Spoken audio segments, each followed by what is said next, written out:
Ito ang pinakakapanapanabik na spiral na hagdanan sa China. At kung hindi mo ito makikita mismo, hindi mo aakalain na may ganitong nakakatakot na hagdanan sa mundo. Matatagpuan ito sa Henanwang, Xiangyan Scenic Area.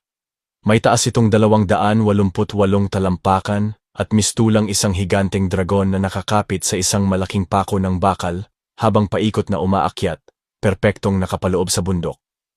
Ngunit kung tititigan mong mabuti, lalo lamang itong nakakalula.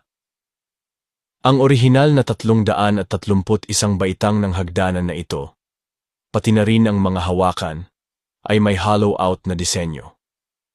Habang umaakyat ka, pakiramdam ay parang naglalakad sa ulap. Isang maling hakbang lang, at maaari kang mahulog sa kailaliman. Bawat hakbang ay nagpapabilis ng tibok ng puso.